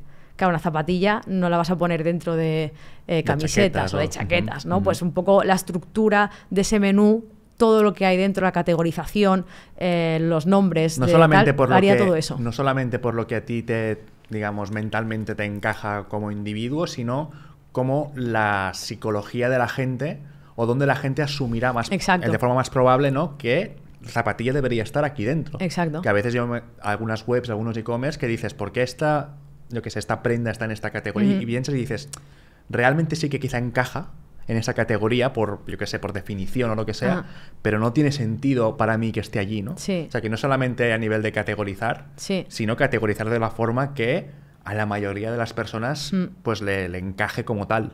Hay técnicas muy sencillas para saber si la gente se espera que esté eso ahí dentro o no, ese artículo. Y es coger a un grupo de usuarios, que ahora no recuerdo el dato exacto, pero con X usuarios tienes un porcentaje súper grande de cubrir todo tu espectro de usuarios, ¿no? Puedes hacer un card sorting. Card sorting es poner las tarjetitas encima de la mesa con los nombres, las categorías y dónde cada uno incluiría incluiría bueno, pues ese artículo, ¿no? También, ahora que se está tan de moda la IA, podemos llegar a decirles que nos planteen user personas, que es con lo que cuando dices mantén al usuario en el centro, tú tienes que tener unos prototipos, unos arquetipos, ¿no? de esas personas. Yo en el caso de Desigual tenía a mi madre, que es clienta top de Desigual, entonces la tenía ya siempre en mente, ¿no? Carmen, persona de tanta edad, vive no sé dónde, tiene estas inquietudes, le gusta más ir a tienda porque no se fía de comprar online. Pues con toda esa info que tienes de esa persona, porque sabes ya que son tu arquetipo, porque por la info que tienes ¿no? de todo el conjunto de usuario, te puedes crear a esas personas. Entonces tú cuando estás diseñando, con los datos que tienes a esa persona en mente, porque no estás diseñando para ti, estás diseñando para el usuario, ¿vale? Entonces, todo esto es parte de esa experiencia de usuario y, como decía, hay diferentes perfiles dentro digamos, de todo ese, ¿no? Si ponemos un timeline de todo ese espectro. ¿Qué pasa? Que muchas veces se confunde y se dice UX y ahí entra todo. Y cuando dices UX, a lo mejor te refieres a UI, que es la parte visual. ¿Qué pasa? Que esto lleva a que muchas veces se contraten a perfiles de UX puramente de research y luego les digan, hay que diseñar esta pantalla. Esa persona, si tiene un perfil especializado en research, no tiene ni por qué saber diseñar. ¿Me explico? No tiene por qué saber ni de design system, ni de diseño. Son, digamos, su salida, su trabajo son decisiones. Exacto. Del tipo, pues vamos a poner aquí esta categoría o vamos a montar esta estructura de navegación. O a nivel de navegación cuadra más este recorrido de elige tu propia aventura, pues cuadra más que este otro. Entonces no tienen ni por qué saber diseñar. Entonces estoy contenta por una parte porque antes ni siquiera se hablaba de UX dentro de tecnología. Ahora sí que se habla mucho de UX, pero algunas veces de forma un poco equivocada, sobre todo para perfiles que no controlen de UI y que luego, pues, claro, se sienten frustrados de, pues, que me están teniendo aquí haciendo pantallas y yo no soy buen diseñador de interfaz. Entonces, eso sí que hay que tenerlo en cuenta. No, súper interesante. Y en tu experiencia, habiendo trabajado en tantos proyectos, ¿qué decisiones o qué cosas de UX te han parecido pues curiosas, ¿no? ¿Algún aprendizaje que hayas tenido de hacer pues experimentos con usuarios que hayas dicho, hostia, esto me parece interesante? Sí, que nunca hacemos lo que decimos. Tú preguntas y te dicen, sí, yo hago no sé qué, pero luego cuando estás haciendo shadowing o viendo desde atrás qué está haciendo, ves que no. Shadowing es espiar lo que hacen, ¿no? Sí, shadowing es espiar un poco qué hacen. Puedes espiar de muchas maneras. Se pueden hacer test de usuario en laboratorio también, que es muy interesante porque al final tú le das tienes que hacer X acción, ¿no? No sé, por ejemplo en un e-commerce pues le das una tarjeta de crédito, cómprate X prendas o compra un vestido de color X, ¿no? Nos dimos cuenta una vez que nunca compraban un vestido en concreto y era por cómo estaba posicionado en la página, y lo que hicimos fue cambiar el sistema de grids y creo que quitamos como una columna no podían o algo llegar, así. tú le dices compra este vestido y no eran capaces de llegar a decir comprar este, o sea, podían comprar vestidos pero no el que querían, ¿no? Ese no lo compraban, no le decíamos el nombre, únicamente le decíamos cómo era el vestido. Vale. Claro, si tú dices el nombre o la referencia, pues lo buscan en el buscador. Compra un vestido largo amarillo, por ejemplo. Exacto, y no lo encontraban. Y era porque por cómo estaba posicionado, no recuerdo bien, no sé si es que eran 5 columnas y la del medio no la veían. Algo así, no recuerdo bien, que hace ya muchos años, pero básicamente ves comportamientos que ni siquiera te habías planteado a nivel de casuística pero esto, no. Y luego algo muy curioso es el hecho de, a nivel de mentalmente, ¿no? Que decíamos antes de cerebro, cómo funcionamos, no queremos esperar, tenemos mucha prisa, además con el tiempo nos hemos vuelto mucho más, ¿cómo se dice? No, al revés. Avariciosos, no, al revés, que no tenemos paciencia para esperar, ¿vale? Tenemos con prisa siempre, vamos. Sí, entonces es como que ahora tenemos como más prisa aún, ¿vale? Ya no podemos esperar tanto. Y eso ha hecho que las páginas tengan que volar a la hora de cargarse y así. A la que haces clic. Exacto, tienen que cargar. Si es que 3 segundos está ya fuera, ya no va a volver. Te da la sensación de estar en el 2010 con un módem antiguo, ¿no? Pues eso, la percepción del tiempo es súper importante y muchas veces no esperamos porque hay algo que carga y tarda, por eso todo estrategias de performance. Google se puso a tope con las Core Web Vitals para enfocar mucho las métricas al final en esa experiencia de usuario, ¿no? Más que la parte, a lo mejor pues tenía otras cosas en mente antes, ¿no? Pues ahora cada vez está cada más cercano al usuario. Pues ¿qué pasa? Que por un lado no queremos esperar, somos impacientes, pero por otro, si hay alguna acción que se realiza de forma muy rápida y tú consideras que es algo complejo, no nos lo creemos, desconfiamos. Es como si tú estás haciendo una acción, no sé, con tu banco, en el móvil. Una transferencia, exacto, ¿no? Y se hace súper rápido, es como, ¿la he hecho? ¿Se ha hecho? No se ha hecho, voy a verla. Tienes que ir a chequear y así. Entonces, muchas veces falseamos ese timing, ¿no? Ya sabemos que se considera una acción compleja, le añadimos más tiempo. O sea, que es posible que yo cuando hago una transferencia en el banco y esté ahí cargando durante... y sea te pone, fake. haciendo transferencia, no sé qué, y está ahí 2 segundos y luego dice completado, no sé cuánto. Eso ya se ha hecho, al instante, pero simplemente me está dando como un poquito de feedback de... que algo estamos haciendo, no te preocupes, exacto, ¿no? Exacto. Sí, es eso, el feedback es lo más importante que tenemos para ofrecer, porque al final lo que más nos inquieta es la incertidumbre o el saber ¿qué está pasando? ¿No ha pasado? O tal. Entonces todo eso es lo que...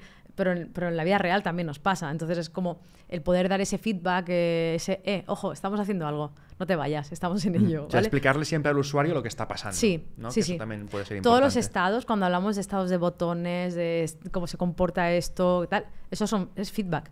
Y es súper importante para el usuario para que se sepa que se está realizando alguna acción. O sea, cuando hablamos también de microinteracciones, de animaciones, todo eso es información que le das al usuario.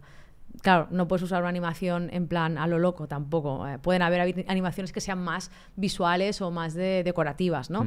Pero las importantes son las que dan feedback, las que dan información, las que guían al usuario a hacer las acciones. Esas son las importantes, esas son las que tendríamos que darle cariñito. Que a veces decimos, ¿cómo? Fase 2.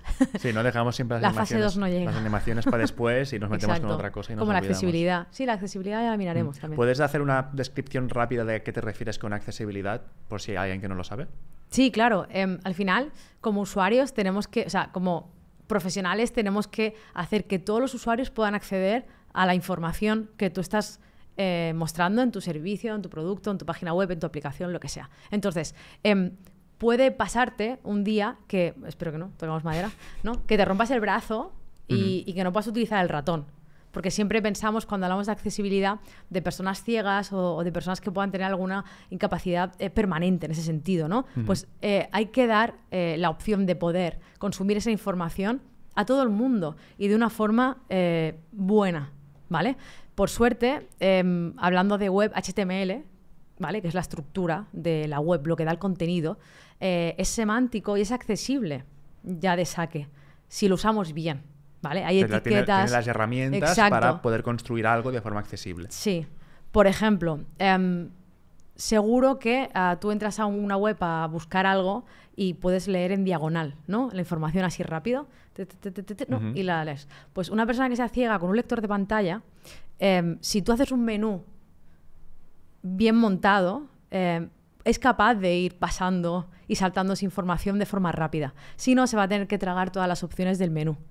Entonces, ¿por qué vamos a hacer que una persona con un lector de pantalla, si no hacen la prueba, o sea, poned el lector de pantalla y que os lea la web, o intentad con el tabulador únicamente ir pasando, navegar por una web con el tabulador. Que esto molesta mucho porque a veces ya estás con el teclado y vas pasando de un formulario, por ejemplo, y si no está bien ordenado y estás en la primera opción, luego te vas a la cuarta, luego a la segunda, luego a la quinta y dices, joder, porque no va de arriba para abajo. No, eso se puede configurar realmente. Sí, eso son etiquetas de HTML y hay áreas y puedes hacer un montón o sea, puedes añadir un montón de atributos para que funcione de manera correcta para un lector de pantallas, por ejemplo. Y luego hay algo que es muy peligroso, que mola muchísimo, poder modificar cosas visualmente, ya sea con grid layout o con flexbox o así en CSS, pero tenemos que tener en cuenta también que un lector de pantalla lee el DOM, que es el árbol de la estructura. Si tú el árbol de la estructura no lo tocas, pero visualmente tocas un elemento y lo pones al contrario, la experiencia visual no es la misma que la que el lector de pantalla te va a leer. Entonces también que tengamos eso también en cuenta. Súper interesante. Sí. Porque sí que me da la sensación de que y eso lo he estado en un proyecto donde se ha tenido en cuenta accesibilidad. Vale. Porque es un proyecto para estudiantes y también hay leyes sí. de accesibilidad. Y creo que ahora Europa se está poniendo muy serio. En plan... Hay países como, por ejemplo, creo que era en Israel, que son multas muy bestias, que van en proporción a tu facturación. Es un porcentaje de tu facturación. Que esto es en plan, si hay alguien por no decir ciego o lo que sea, que tiene algún problema que no puede interaccionar de forma normal con la página web y te denuncia, te puede caer el... Claro, depende también si eres administración pública o así, hay diferentes, digamos, niveles de accesibilidad que hay que cumplir. Pues si eres administración pública, pues es el máximo, más alto. Supongo, ¿no? Yo también, piensa que yo tuve una realidad que dije, wow, trabajé con Juanjo Montiel, es un desarrollador backend que es ciego, y claro, a mí me dio una hostia de realidad impresionante. Yo tenía un montón de, no sé si llamarle sesgos o como, ¿sabes? Maneras de pensar que, no sé, nunca me había planteado el cómo podía ser su experiencia o su código, vida, ¿no? Entonces todo eso te rompe bastante barreras mentales que puedas llegar a tener, pero porque no has tenido nunca esa experiencia o tu realidad era otra, nunca has conocido a una persona ciega, ¿no? Por ejemplo, a nivel profesional, de pues Juanjo es una pasada. Entonces, claro, poder trabajar mano a mano con él, pues... Claro, o sea, sí, espectacular. Eres súper consciente entonces de sus problemáticas. De qué herramientas, digamos, le dan la capacidad para que pueda trabajar, cuáles no. Totalmente. Que eso también te hace ver pues ciertas cosas de diferente forma. Pues ves unos productos de una forma, quizá, si ves que dan soporte, ¿no? Para que puedan ser por ejemplo, siempre ha pasado que páginas como puede ser Renfe, que nos metemos mucho a nivel, ¿no? de cómo están hechas las cosas, pues puede ser más bonita, más fea, pero debería poder dar el servicio para que pudiera comprar un billete. No se puede comprar un billete. Si, ¿sabes? A nivel accesibilidad no puedes comprar un billete en Renfe. Entonces eso, pues mal, sí. ¿Sabes? Y más una empresa como Renfe, exacto, ¿sabes? Que exacto. Es como... Así que, bueno, cuando hablo de accesibilidad me refiero a eso, que todo el mundo pueda acceder a la información y que la experiencia sea buena, ¿sabes? Que claro, que se adapte a sus necesidades directamente, ¿no? Sí.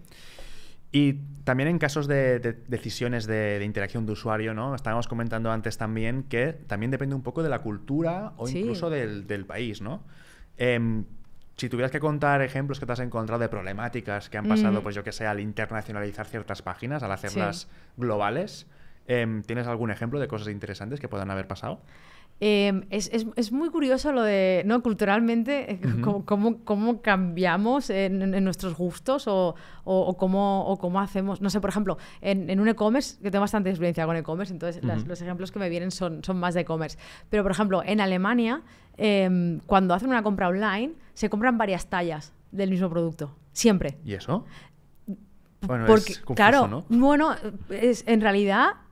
tiene sentido. Bueno, claro, porque te las pruebas, te las pruebas como, claro, no sé si ¿no? tengo una 36, una 38, una 40, o no sé cómo será bien el producto. Que aquí quizá en y luego España, las devuelven. aquí en España quizá lo que harías es primero te la vas a probar si puedes. Exacto. Y quizá no te la compres en ese momento, pero ya tienes tu...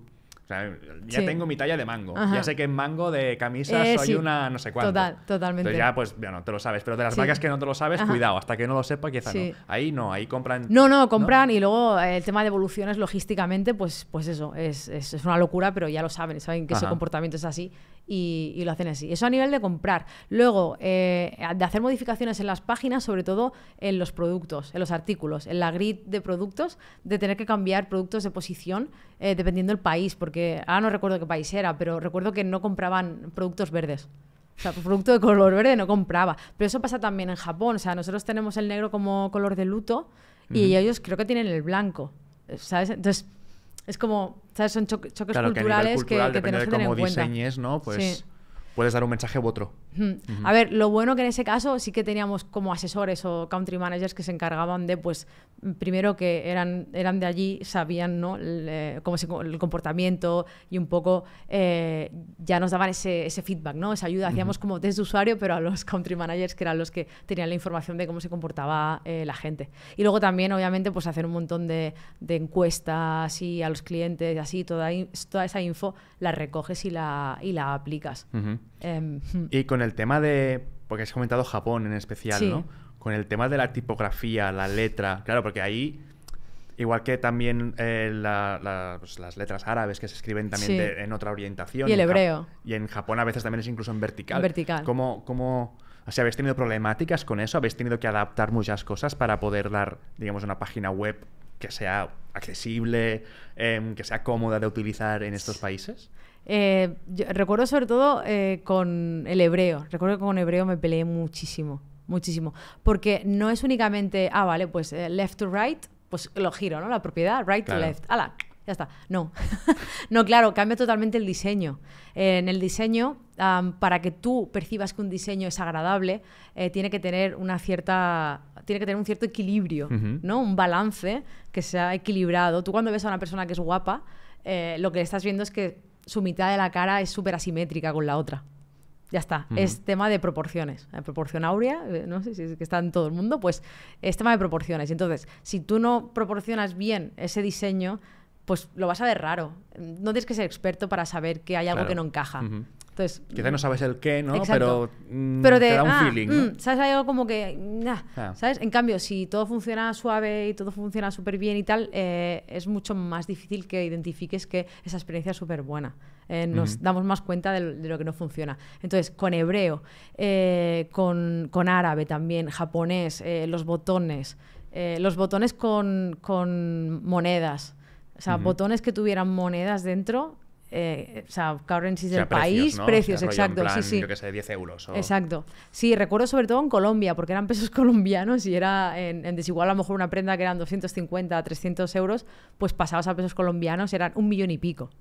Claro, y eso ¿sabes? te descuadra, ¿no? O sea, entonces como se te descuadra todo. Por eso es muy importante que cuando diseñamos para web entendamos cómo se comporta la web y cómo es ese flujo, ¿no? Claro. De si algo no cabe va a saltar, si no se va a desbordar, y todo eso es lo que sobre todo explico, ¿no? a diseñadores que entiendan cómo se comporta la web para que cuando diseñen sea de manera fluida. Porque lo del pixel perfect, no. Difícil, ¿no? No.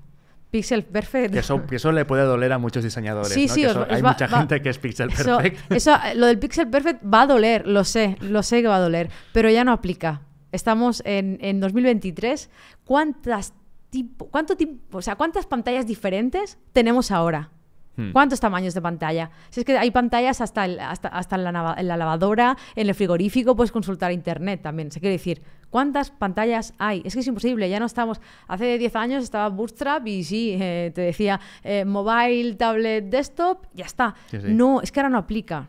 No aplica. Y por suerte, tanto la plataforma web, el estándar, como CSS se están acercando y ya tenemos un montón de medidas que ya no son ni siquiera relativas al viewport. Ya nos da igual en qué tamaño esté. Ahora ya manda el contenedor, manda el componente y ahí vamos a decidir qué es lo que pasa, qué versiones de ese componente hay. Entonces, todo lo de container queries, estilos escopados para ese componente, capas en cascada, hay un montón de propiedades y de media queries nuevas que se están ya implementando o que están ya a punto de estar en todos los navegadores, que están... El paradigma es ese. Estaba muy bien antes pensar en viewports, en tamaños de pantalla y tal, pero ya no aplica. En porcentaje, ¿no? Entonces decías, pues quiero que esto sea el 30% del viewport. Sí, ya no aplica. Incluso hay medidas nuevas dinámicas para móviles, porque tú entras con tu móvil y puede ser que tengas una barra superior de navegación. Puede que cuando abras el teclado, ¿qué pasa? El 100%, o sea, el 100 view height, el 100, ¿a qué es? ¿A qué nos referimos? ¿A todo? O sea, porque se si queda es por todo, detrás, se queda claro, por... si es todo, estamos la barra de navegación, el teclado, la barra incluso de abajo, que muchos móviles tienen también. En iPhone puedes decidir si la barra de navegación se ve arriba, se ve abajo. Y que en iPhone también tienes el notch y tienes el notch, la isla esa flotando ahí. Sí. ¿Sabes? Entonces, no. Y cada vez estamos más cerca de quitarnos todo de lo del pixel perfect y tal. Lo que tenemos que tener son componentes que estén y que se llamen igual en diseño y desarrollo. Da igual que le quieras llamar a tu componente patata si todo el mundo sabe en tu empresa lo que es una patata. Da igual el naming, pero que sea cohesionado. O sea, que decir que todo el mundo que haya le llame patata. Básicamente, ¿vale? Entonces, ¿no? básicamente es lo que necesitamos. Así que bueno. Y lo del pixel perfect, que no, ya no... Lo siento, designers. Perdón. No pasa nada. Me parece súper interesante lo que has comentado y también estabas comentando al nivel de tomar estas decisiones, ¿no? Sobre, pues, dónde coloco ciertas cosas, el tema de los colores. Antes has comentado un poco a nivel de estos experimentos con usuario, ¿no? Pues que hacías, pues, lo que es lo del card sorting, ¿no? Lo de, pues, me junto con un usuario y le pido que ordene ciertas palabras con categorías. O voy a ver, yo qué sé, en la planta de abajo, los usuarios que van a usar la herramienta, cómo trabajan. Pero claro, no siempre tenemos al usuario a un tiro de piedra, ¿no? Por decirlo de alguna forma, en la misma oficina o con capacidad de poder o tiempo de poder decir, oye, vente un día y os juntamos a 4 en una mesa, ¿no? Al final esto no siempre es tan fácil. Entonces, ¿qué otras formas para hacer este tipo de experimentos de usuario con, pues digamos, estamos haciendo una web, por ejemplo, para dárselo a probar al público y poder recoger este tipo de datos, ¿no? ¿Cómo se hacen estos experimentos más quizá a gran escala o enfocados no a un usuario concreto de mi empresa, sino al gran público? Vale, primero que tú puedes hacer cualquier test así más de guerrilla con cualquiera que no esté en el proyecto. Quiero decir, tú puedes ir a otro departamento de la empresa y enseñarle el mockup o lo que tengas preparado de cualquier flujo y decirle, intenta o haz X acción. Lo digo porque muchas veces estás muy metido en el proyecto y si sales un poco, ¿no? Lo ves con perspectiva, encuentras a lo mejor algo que no habías visto. O sea, quizá lo que necesitas es alguien que directamente no esté trabajando que no en esto. sepa nada, que no sepa nada lo que estás haciendo, que tenga información cero. Da igual el perfil que sea, el departamento que sea, como si te quieres ir a los que están de seguridad o como si te quieres ir a marketing, da igual. Le planteas eso como primera instancia para saber más o menos si vas al menos encaminado a que se entienda lo que estás planteando. Pero luego, si es más a más grande nivel o incluso no hay ni el tiempo ni el dinero para hacerlo de modo face físico, to face, ¿no? Exacto, ¿no? Que vengan a la empresa o lo que sea, siempre hay herramientas online que online se pueden hacer test de usuario y hay varias herramientas como Hotjar, Useberry que te permiten el poder hacer estos test de usuario. Es más, con Useberry puedes unir Figma, o sea, el prototipo que tú tengas funcional en Figma, lo puedes unir con Useberry, puedes decirle al usuario, quiero que hagas X acción, puedes decidir cuál es el flujo de navegación que hay, puedes decir cuándo se acaba ese test, se puede grabar el audio, el vídeo, o sea, puedes hacer un montón de cosas y esa información es la que te va a servir. Si ya tu empresa a nivel cultural o está ya en el punto ya de decir, vale, vamos a apostar por esto, hay empresas de servicios de diseño que se encargan también de tener laboratorios, se encargan de buscarte los targets o el público, ¿no? Digamos los usuarios que encajan con lo que tú necesitas.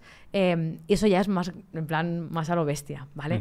Y además también he podido estar en algunos laboratorios haciendo test de usuario y la verdad es que es una pasada, ¿sabes? Porque es como la rueda de reconocimiento de estar tú detrás del espejo, el usuario no te ve a ti, no sabe que estás ahí. Claro, tú vas como cliente del laboratorio digamos, como exacto. De servicios. Tú pides tus requerimientos de queremos mejorar el checkout porque vemos que hay un drop bastante grande, la gente se cae, no acaba de comprar y sobre todo en un e-commerce el checkout es como lo más importante, es donde no tiene que haber fricciones, cero. Porque estás poniendo tus datos de tu tarjetita donde está el dinero y no quieres que haya ningún problema. Entonces, se quiere mejorar el checkout. Y tú vas allí a ver cómo se comportan los usuarios, porque tú estás detrás de la pantalla. Tienen herramientas como cámaras que incluso pueden traquear tu ojo, hacia dónde estás mirando. Hay mapas de calor por si han estado mucho tiempo en una zona.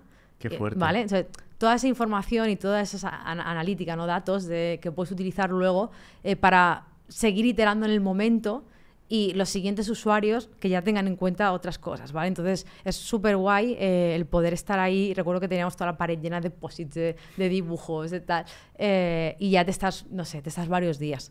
Pero claro, eso es una inversión grande, es una inversión grande. De tiempo vuestro, como imagino de dinero. De tiempo, de perfiles y de dinero también, porque al final estás teniendo un proveedor externo que te está facilitando unos servicios que claro, normalmente no son baratos, pero también no lo son porque el aporte que te da es muy, muy real a lo que tú necesitas, claro. ¿Sabes? Es mucho más cualitativo, de calidad del usuario real tuyo, tu target, que no si haces encuestas a 20.000 personas, que va a ser más cuantitativo, pero a lo mejor no se acerca tanto a las necesidades reales del usuario, de tu cliente, ¿no? O sea, pueden ser usuarios de internet, pero no va a ser tu cliente. Entonces eso también es importante, la verdad. Totalmente. Y también está bastante de moda, o yo he leído bastante tanto en artículos, sobre todo también en desarrolladores de frontend, en tutoriales y tal, el tema del A/B testing. Sí. Es decir, ¿es algo que se hace normalmente? ¿O cuál es el objetivo, digamos, de hacer el A/B testing? ¿Lo podrías también hacer para el objetivo de mejorar el checkout, por ejemplo? Sí. Al final, con el A/B testing tú puedes tener... Bueno, voy a poner el ejemplo únicamente con dos pantallas, ¿vale? Tú puedes tener el diseño de la pantalla A que el diseño de la pantalla B. ¿Cuál podría ser la prueba? Decidir si únicamente damos un método de pago, como puede ser tarjeta bancaria, da igual que sea Visa, Mastercard, lo que sea, o decidimos poner otros métodos de pago, como puede ser PayPal, Stripe, Klarna incluso, porque Klarna te permite además pagar en no sé cuántas partes, ¿vale? Y con esos datos, o sea, con eso, lo que haces es que publicas ambas, ¿vale? Y el usuario que caiga en una de ellas, cuando vuelva a la página, va a caer siempre en esa. Vale, claro. O sea, se reparten los usuarios, ¿no? A la el flujo o a la B. Exacto, el número de usuarios, la navegación, el número de gente que cae en la página se divide en dos, 50-50.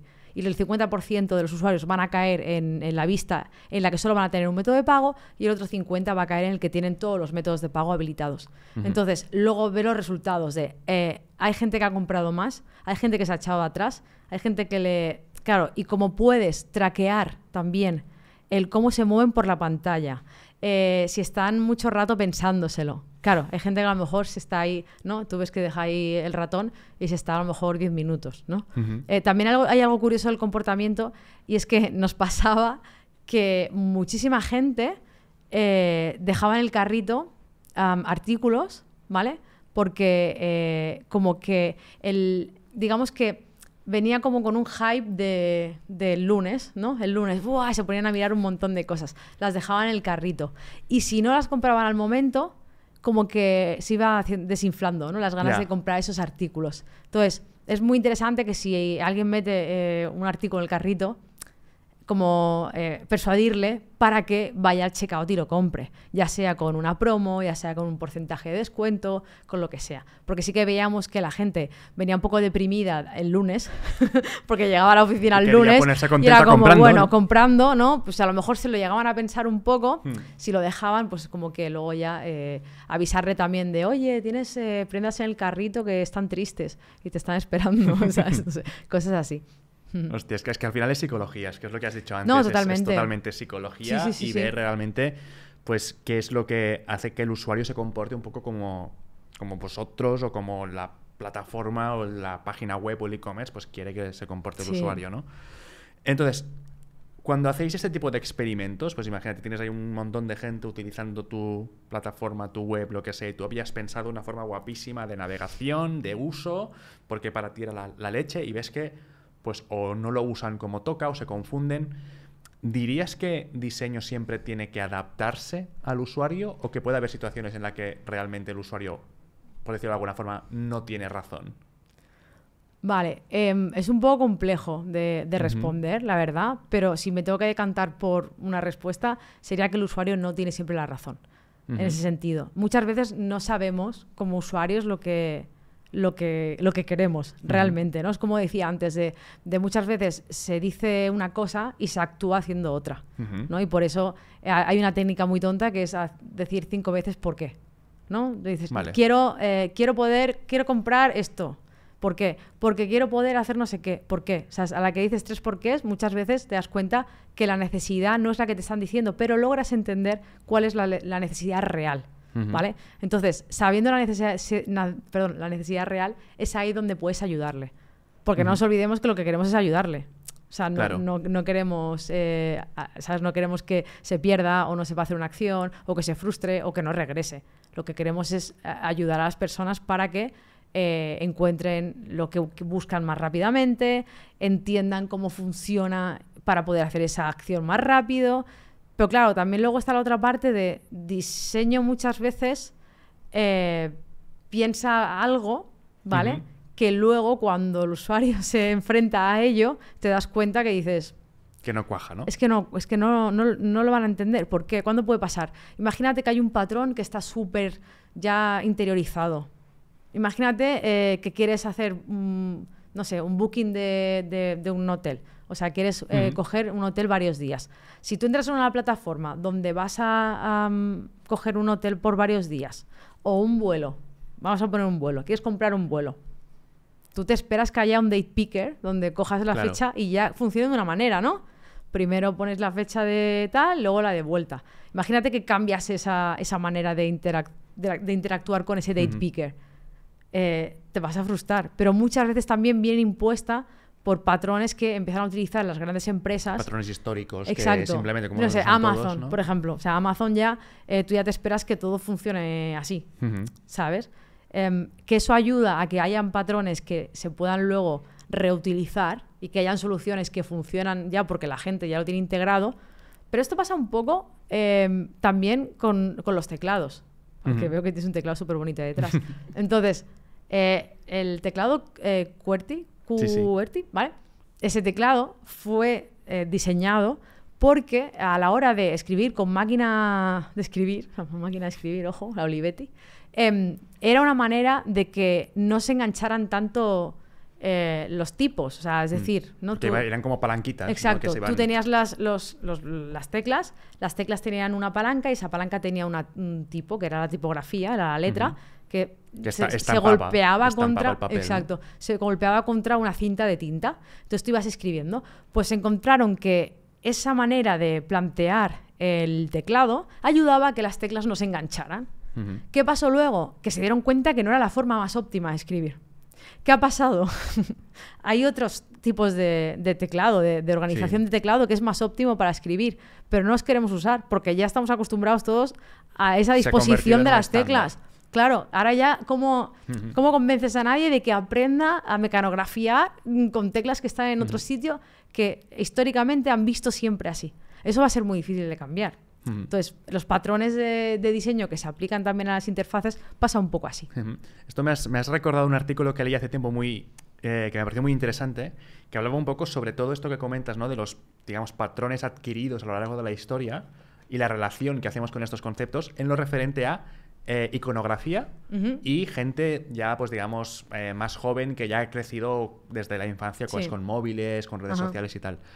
Y comentaba una cosa muy graciosa y era que mucha gente joven, en algunos experimentos que habían hecho, el típico icono de guardar del floppy disk, el disquete, que todos más o menos entendemos, que hay mucha gente que ya empieza a ver un floppy disk y no saber qué es lo que va a hacer. Y que de hecho en Japón pasaba una cosa muy graciosa y era que la gente, en vez de pensar en el floppy disk, veía el icono y se pensaban que era una máquina expendedora. Sí. Y en verdad ponías el icono al lado de la máquina expendedora y realmente lo parece. Sí. Y que empieza a haber como problemas con algunos iconos y que por eso también hay como este movimiento, no anti-iconos, pero a no poner botones solo con iconos, sino siempre también con texto, ¿no? Tendría que llevar un literal siempre. Siempre. Cualquier icono debería llevar un literal. No sé, un carrito de compra tendría que poner basket, wishlist, el corazón tendría que poner wishlist.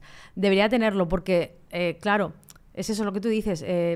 Hay gente que no reconoce esos símbolos. Ya no tiene que ser ni por edad, puede ser culturalmente también. No tienes por qué reconocer o yo qué sé. Es que si no le damos esa ayuda, eso también pasa. Es lo mismo que con los colores. A veces me he encontrado a la hora de comprar que me aparece únicamente el color. Sin poner qué color es.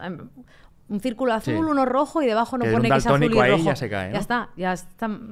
Ahí ya la has matado porque ya no sabe qué color elegir. Entonces siempre hay que poner un literal. Es más, cuando trabajamos con iconos, a la hora también de reflejar errores, deberíamos poner también algo de ayuda, no solo con color, sino que si es una acción que es roja, poner también una cruz o, ¿sabes? Como dar toda la información necesaria, tanto cuando trabajamos con iconos, que sean literales, que digan lo que es, o cuando trabajamos con colores, que haya también algo más extra que ayude, porque muchas veces es eso, hay gente que el azul, el rojo, el verde, que no lo distingue, entonces le estás fastidiando bastante. Y lo del disquete es muy gracioso, porque claro, ¿cuánta gente ha utilizado disquete ya? O sea, ¿en qué momento ya no se Yo me acuerdo utilizaba? de pequeño, o sea, y tengo 29 ya, y es como, lo recuerdo de niño. Vale. Porque luego ya empezaron con los pendrive típico y ya los pendrive ya se están quedando un poco también. Sí, totalmente, ya todo en la nube ya, sí, en la nube. Pero sí, es eso, es bastante curioso.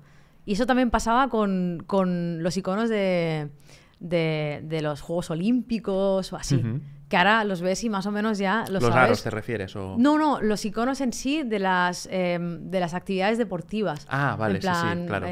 Fútbol, balonmano, tal. Claro, hay gente que si lo ve a lo mejor ni siquiera sabe qué actividad es. ¿Vale? A lo mejor tú lo tienes integrado porque ya lo has visto o no en fútbol o lo que sea. Entonces, es eso, que mucha gente ni siquiera lo va a entender. Es que Realmente es todo un mundo, todo el tema no solamente de diseño gráfico como tal, sino de experiencia de usuario. Es un mundo enorme. Y no sé si ha sido tu experiencia, pero al menos mi experiencia usando productos, yo que sé, utilizando apps del móvil, utilizando, yo que sé, PowerPoint, Photoshop, utilizando incluso webs del gobierno. A veces, yo que sé, sacarte... bueno, tú has comentado lo de la Renfe, ¿no? Sacarte un billete pues teniendo algún tipo de discapacidad. A veces tienes que hacer trámites gubernamentales para renovarte el DNI, para hacer algún tipo de cosa. Y sinceramente, yo a veces no me aclaro, que a veces pienso, no sé cómo la gente... En plan, si yo que, a ver, trabajo en software directamente, utilizo un montón de herramientas de software con ordenadores, con móviles, con tablets, y a veces no encuentro las cosas. ¿Por qué crees que se da ese caso de que realmente encontrar un producto que tenga una buena UX, al menos mi opinión, es tan raro? Vale, si distinguimos dos partes, una que sería más la de la administración pública, ahí sí que veo, digamos, como una limitación de cómo se ha estado trabajando. O sea, yo parto siempre de que se hace lo que se puede con lo que se tiene. Entonces yo entiendo que esas interfaces han sido planteadas o diseñadas por perfiles que no eran de diseño o que no eran de UX, ¿vale? Entonces, demasiado han hecho, ¿vale? Entonces, digamos que ahora sería muy complicado, ¿no? De golpe desmantelar todas esas webs. O sea, se tiene que ir haciendo muy poco a poco, pero que deberían invertir mucha pasta ahí. Porque es eso, hacer cualquier trámite con la administración pública es un drama. Es un drama. Rara vez hay alguna aplicación que funciona bien. Entonces sí que veo limitaciones a veces de tecnología, pero por histórico, no por la tecnología en sí, sino por histórico. Y también hay otra cosa, y es que hay perfiles de UX que tú contratas y luego tampoco le haces mucho caso, en el sentido de que muchas veces me ha pasado de contratamos a un perfil de UX porque se supone que tenemos que tener un perfil de UX. Vale, pero luego no hacerle caso te refieres a que no... Las soluciones que propone no... Bueno, no, al final no. O esto que propones, el botón lo vamos a mover a la derecha. Porque no le dan el valor, no entienden el valor que tiene, ¿no? Exacto. Porque no hay una madurez real de la empresa que crea en ese perfil o que crea que el diseño le va a dar un producto mejor. No lo creen en realidad. Es como se supone que tengo que tener, me lo han dicho, pues me lo han dicho, o no sé qué empresa, competencia tiene tal, vamos a poner en LinkedIn que buscamos a alguien. Y luego en realidad no saben realmente cómo explotar todo ese potencial de información de datos y soluciones que pueden dar. Y sobre todo, hay otro tema también, y es que es muy fácil. Por ejemplo, yo no tengo ni idea de backend, ¿vale? Tú me enseñas a mí un código que tengas hecho o lo que sea, yo no te voy a decir, buah, pues no está optimizado, no has cumplido no sé qué patrón, porque tengo la barrera de que no entiendo el lenguaje. ¿Qué pasa en diseño? Que es muy visual, que todo el mundo tiene opinión y que la opinática es muy mala. Entonces, claro, pasamos de es que ese no me acaba de gustar, muévelo. Es como que no es una cuestión de mover o no de mover. Es una cuestión de que si el usuario cae aquí por primera vez, este botón lo tiene que ver, porque si no se sale del viewport, porque si no, no va, ¿sabes? No va a entender qué acción hay que hacer. Y si tú le dices en texto algo, no lo va a leer. Hay que poner un botón para que haga la acción, porque no lo va a leer. No le digas, tienes que hacer no sé qué. No, pon el botón para que el CTA, el call to action, para que lo pulse y vaya a hacer lo que quieres. Y es como, ya, pero vamos a bajarlo, vamos no sé qué. Entonces, yo me he visto muchas veces en calls que hemos acabado haciendo como pairing de código, de mover esto aquí abajo y tal. Como, ¿por qué? O sea, quiero decir, tengo datos, hemos hecho A/B testing, el resultado es este. Como si tuviera a mí, yo qué sé, Es que si mueves algo ya no tiene sentido. Como si tuviera a mi jefe de marketing metiéndose a mí a mirarme como programa en plan, oye, ¿por qué esta variable no la pones una línea más arriba directamente, no? Sí. Y es como, ¿puedes entender que si tocas algo de lo que se ha puesto de solución empieza a no tener sentido con el resto de cosas? Entonces, como si no se tiene esa madurez de entender lo que aporta el diseño o la experiencia de usuario en el producto, pues no vas a hacer caso a las soluciones que te planteen. Claro. Y eso frustra un montón. Esto es la típica frase de mi primo me lo hace gratis y me lo hace más bonito, ¿no? Totalmente. Entre comillas. Sí. O claro, es algo como, bueno, pues si eso es un momento que tú lo mueves ahí, lo haces, pones 4 cosas. Pero si y es ya poner está. un botón debajo de la tabla. Poner no sé qué. ¿No? Sí. Cuando en realidad a lo mejor es que lo que no necesitas es una tabla, a lo mejor necesitas otro tipo de componente para que haga no sé qué cosa, ¿sabes? Entonces es como, es eso, es tener a alguien que entienda el valor y que también valore tu trabajo, porque muchas veces, por suerte, esto cada vez lo veo menos, pero siempre ha pasado un poco esto, al menos en algunos sitios donde estaba ha pasado de, bueno, pues mueve eso. Es como... No sé si yo lo he visto, o que te pidan cambiar el color. O el color es como... no, pero ponlo un poquito más clarito. Pero a ver, ¿pero cómo voy a cambiar el color? Si el color tiene una paleta, que la paleta está basada en X decisiones, ¿sabes? Entonces, no puedo cambiar un color así arbitrariamente. Tienen que entender que detrás de la elección de los colores de la paleta hay un porqué. O típico que el color de marca es el amarillo, por lo tanto pones el botón en amarillo y el texto en blanco. Y dices... No, pero ponlo en blanco, que en blanco no se lee nada. No, mira, yo el mayor drama que he tenido es cuando he trabajado en empresas que su marca, su color de marca es rojo. Porque...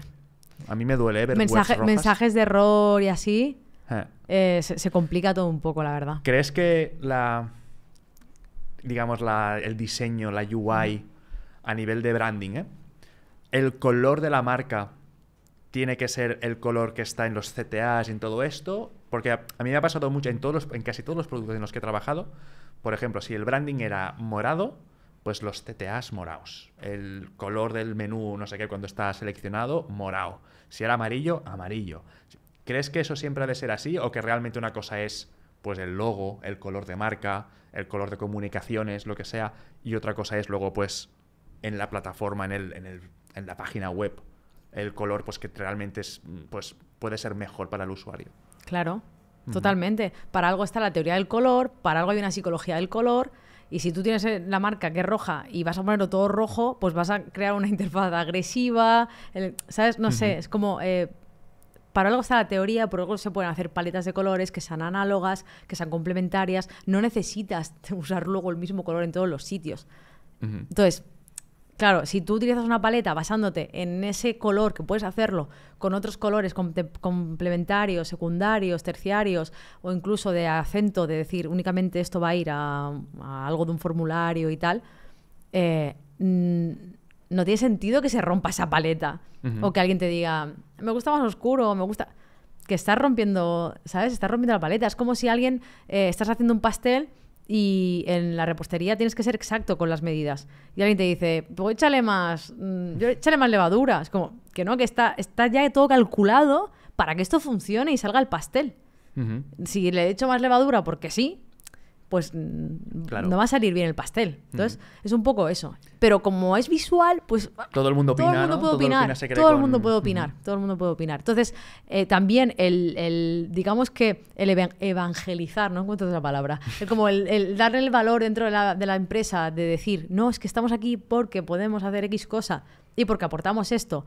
Entonces, claro, ¿qué pasa? Muchas veces tienes que ir como picando piedra, así sin hacer ruido. Jugando a política casi, ¿no? Más que a... un poco Juego de Tronos también, muchas veces en empresas. ¿Con quién hablo? ¿A quién se lo vendo? ¿A con quién me alío? Para que luego se lo cuente a otro. Exacto. Y diga, mira qué guay, qué proyecto hago, ¿no? Que termine bien para que luego puedan venderle a otro grupo. Hostia, mira qué bien lo han hecho, mira qué guapo queda, ¿no?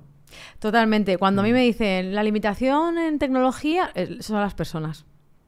O sea, somos las personas. Quiero decir, quien lo pone más complicado, quien hace que se frenen cosas o proyectos o que salgan cosas adelante, somos las personas. Entonces, lo más complejo de trabajar en tecnología son las relaciones humanas y el poder lidiar con todo eso. O sea, para mí es lo más complejo. Sí. Creo que es un mensaje muy potente para terminar el último bloque del podcast antes de entrar en el último bloque final, que es el que siempre comentamos, que es el que nos cuentes pues una experiencia, ya sea divertida o curiosa, que, a ver, no tiene por qué estar relacionada con el mundo del diseño o el mundo de freelance o de charlas. Puede estarlo si quieres, pero no tiene por qué. Y es que un poco para que el público pues te pueda conocer un poquito más, conozca un poco más a Carmen, pues por ser Carmen y no tanto por ser pues Carmen freelance UI UX que va a hacer consultorías con empresas, ¿no? Entonces no sé si tienes alguna cosa así divertida o curiosa que puedas contar. A ver, hay una cosa que no es que sea muy divertida, pero me pasó y vale. Siempre la recuerdo. Y la verdad es que ahora me hace bastante gracia recordarla. Y es que fui a dar una vez una charla, ¿vale? A un evento Y cuando me preguntó una persona que era también que iba a ver las charlas y eso, ¿no? Me preguntó que dónde trabajaba, le dije que trabajaba en Desigual, se sorprendió de que estuviera en el evento. En plan, ¿y qué haces aquí? ¿Pero porque no enlazaba que alguien de Desigual pudiera estar en el evento? ¿O? Porque no concebía que yo pudiera trabajar en tecnología y al decir Desigual fue como que se pensaba que era staff de tienda. Como que yo trabajaba en la tienda, ¿no? Como, o sea, atendiendo, doblando la ropa y eso. Entonces, y tú no solamente estabas ahí de invitada, no solo, o sea, de ponente, ¿no? Sino que... Claro. O sea, él era... O sea, atendí, ¿no? O sea, iba a ver el evento y me pasó esto. Y esto me pasó hace ya como, no sé, fue en 2017, 2018 creo, porque fue en Bilbao. Y esto... para contrarrestar esta experiencia, ¿no? Que a mí me mola mucho, si tengo un recuerdo así regulinchi, ir al sitio y generar recuerdos nuevos, ¿no? Entonces, algo que me pasó en el mismo sitio, pero este año, que es en Bilbao, ¿vale? Es la Bilbo Stack, fue que por primera vez tuve que hacer cola al ir al baño. Y es algo que me hizo mucha ilusión, porque fue como genial. Cada vez hay más mujeres, y eso es muy bueno. Así que creo que un buen KPI para los eventos, para los que organizaciones de eventos, un buen KPI es ver si hay cola en el baño de chicas. Entonces, eso estaría muy guay mirarlo. Qué guay. ¿Te ha pasado, perdona por tirar un poco de la memoria mala, dale. ¿Te ha pasado más veces, ¿no? Porque siempre se habla que el sector tecnológico, quizá el sector de diseño no lo conozco de primera, pero quizá es parecido. ¿Te han pasado, has tenido problemas por el tema de ser mujer, por el tema de estar, no sé, en equipos que quizás son mayoritariamente masculinos? ¿Has tenido otros conflictos como este que te ocurrió? Bueno, me ha pasado de estar en equipos que era la única mujer y éramos 18 en el equipo.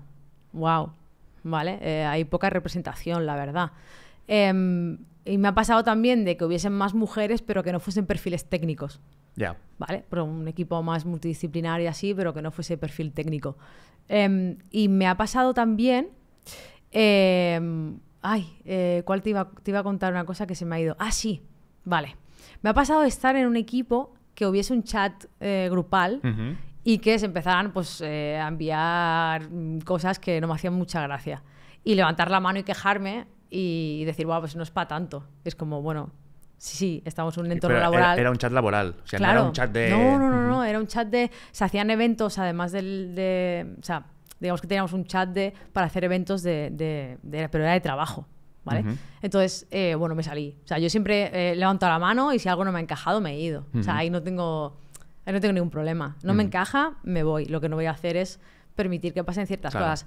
O que estar en una reunión y decirle a una compañera, o sea, a un compañero decirle a una... toma notas. Es como, toma notas tú. Ya. Tráeme un café. ¿Sabes? Entonces, claro, si nos ponemos en ese plan, que se rote tomar notas, que no sea siempre... Bueno, yo eso lo he hecho en varios sitios, en varias reuniones de las típicas dailies, o no dailies, pero sí retros y cosas de estas. Que al final sí que será que en las reuniones alguien tiene que hacer un acta. Ahora que lo hace la IA, ya está. Ahora nos lo hará la IA todo y listo.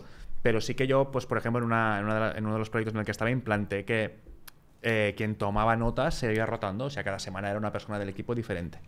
Al final sí también todo el mundo tiene pues la sensación de responsabilidad, de hacerlo bien y tal, y nadie se come el marrón de que te pueda venir alguien y te salte el moco y decir, oye, toma tus notas. Claro. ¿Sabes? A ver, que es importante, que luego... Antes te lo comentaba, que hay un meme por ahí que vi el otro día, que era una mesa redonda, un montón de gente, bien, pues todos de acuerdo, ¿no? Acabó la reunión y cada uno tira un bocadillo así y cada uno pensaba una cosa diferente. Un cuadrado, un triángulo, un rectángulo, o sea, es importante tomar nota de lo que se ha decidido, pero ostras, las formas son muy importantes. Que rodee. Y sobre todo, si pasa en algún equipo, pues... pido también que levantéis la mano, ¿sabes? Que no dejéis tampoco la responsabilidad de que sea la mujer que le está diciendo, ¿no? Si a mí me dicen toma nota y yo me siento pequeñita y no voy a contestar porque digo, vale, pues que alguien, ¿sabes? Hombres, levantad la mano y decid, oye, ya tomo nota yo, o que rote o lo que sea. Porque es eso, yo levanto la mano. A mí mis padres me han dado siempre una libertad absoluta para tomar mis decisiones, no han puesto nunca límites. Cosa que, por desgracia, a nivel de sociedad, a las mujeres pues nos han puesto muchos límites siempre, ¿no? A la hora de, incluso, me gustan los videojuegos, o no, esos pa' niños. O esos de la consola es de tu hermano, ¿sabes? Cosas así. Entonces, yo tengo siempre la libertad con lo que no se supone... O sea, a nivel sociedad es como que yo no soy la típica... ¿no? Como no me han criado como a otras compañeras, a lo mejor, no me han dado esa educación. Entonces yo no me voy a callar. Pero por desgracia, la mayoría de compañeras no han tenido esa libertad, así que, ostras, está muy bien que el resto levante pues la mano, ¿no? Sí, sí. Y si yo no estoy con algo de acuerdo, me levanto y me voy. O sea, Claro. y me ha pasado en cualquier ámbito, ¿eh? O sea, me ha pasado a nivel profesional, me ha pasado dando una charla. Hace poco estuve en Donosti y di una charla de sistemas de diseño, por cierto. Y luego hubo una mesa redonda y una persona que ha sido bastante polémica en Twitter y que empezó a decir barbaridades porque la mesa redonda se suponía que era de la mujer en el sector, que ya tampoco me hace mucha gracia que haya mesas redondas de mujer en tecnología, ¿eh? Una amiga me dijo un día, eso es como que como si hubieran una mesa redonda de zurdos en tecnología. Yeah. ¿Sabes? Es igual de ridículo, ¿no? Sí, que no ayuda a normalizar. y a No, ayudar, claro ¿no? que no. Es como, además, si a mí me llamas para una charla o me llamas para un taller o un evento, que sea por lo que profesionalmente soy y por lo que hago y puedo por lo que puedo aportar aportar. y por mi experiencia, no por yo mujer en tecnología, porque primero yo ni tengo el léxico, ni tengo los datos, ni tengo, o sea, no es mi expertise el tema de género, ¿vale? Ni siquiera mi experiencia vale como para poder decir que esa es la norma o lo que suele pasar, no. Entonces, se empezaron a decir un poco de barbaridades, ¿no? De que no estaba nada de acuerdo, pues yo me levanté y me fui. Entonces, que eso te puede tener consecuencias de decir, hostia, pues mira, después de eso han habido muy buen feedback, se me han abierto puertas que son espectaculares. Entonces, a veces tenemos miedo de decir, guau, es que si levanto la mano, si digo algo, voy a recibir.